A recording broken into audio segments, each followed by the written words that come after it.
Good morning. This is Kat. I have a passion for sustainable living and trying to not have waste in our refrigerator. George is not real fond of a lot of vegetables, and I love fresh vegetables.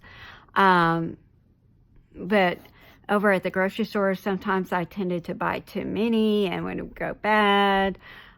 So lately I've been exploring dehydrating again. I used to do this years ago.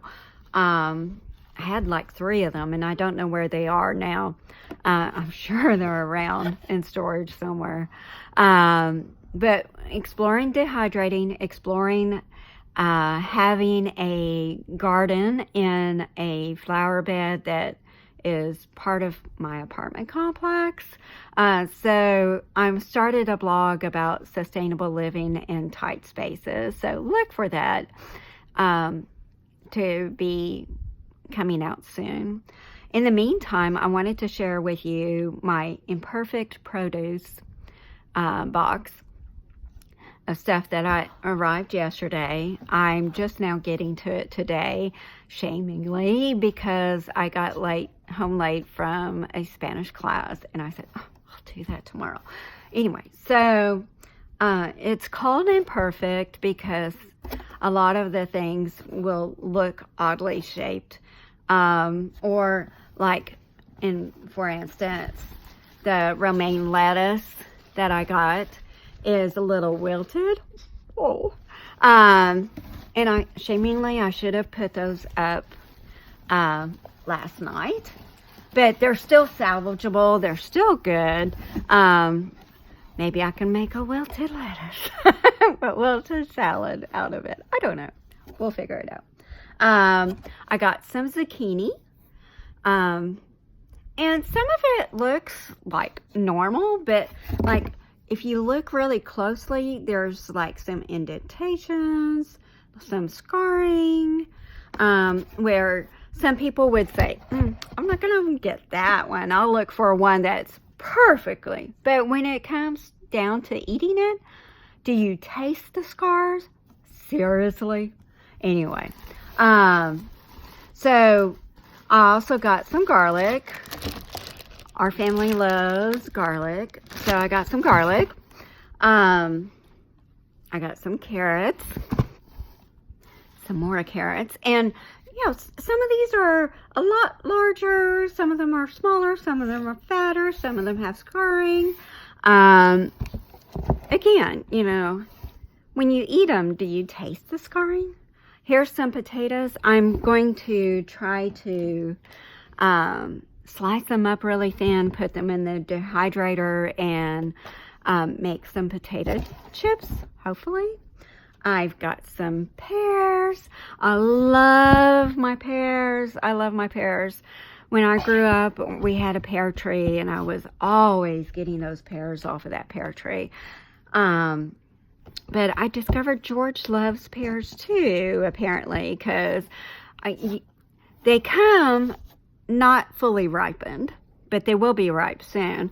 The trick is for me to get to them when they're first ripe, before George does. He also loves oranges. I never can buy enough oranges in this family for him.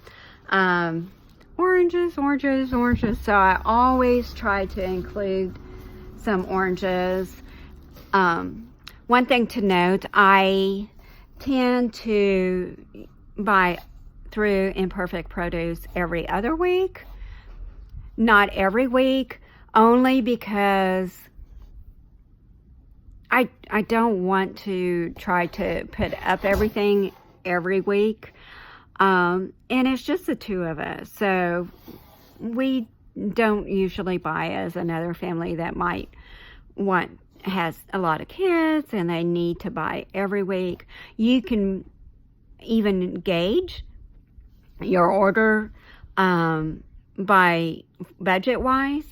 You can say, they kind of give you a idea basket, and then you can eliminate or add to it as you will.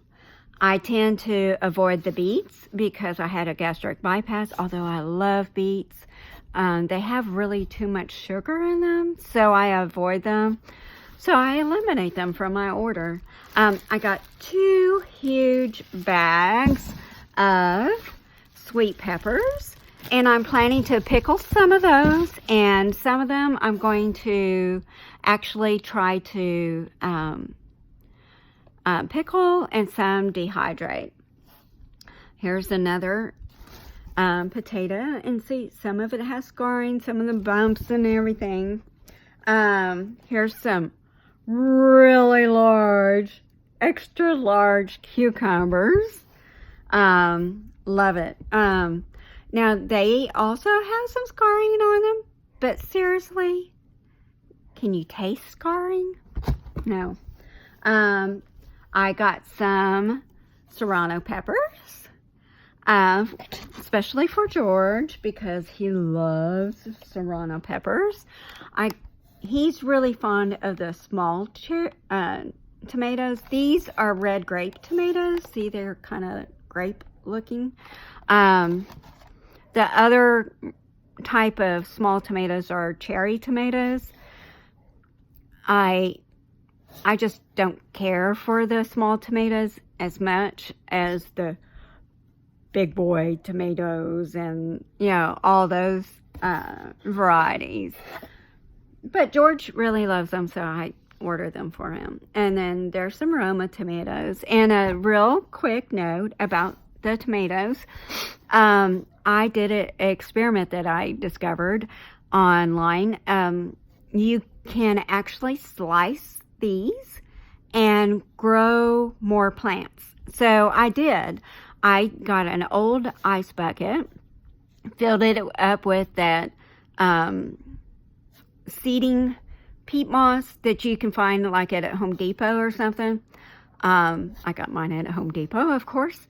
And then I sliced up the Roma tomatoes, placed them on top of the peat moss, and then put another layer of maybe 1/2 inch over them, watered it really well. The ice bucket had a lot of holes that I prepared in it, so that it would drain really well. Kept it out in the sun. Made a hole in the lid actually, so because when I started it was still kind of having some of those little cold freezes coming and going during March. And I have like about 6 plants now, and I've taken them and circled them around a tomato cage, and I'll probably have to separate them out from that, but for the time being, until they start getting a little bit bigger, I thought, well, at least they would have something the tentacles to grab onto. Some really, really nice looking apples I got, and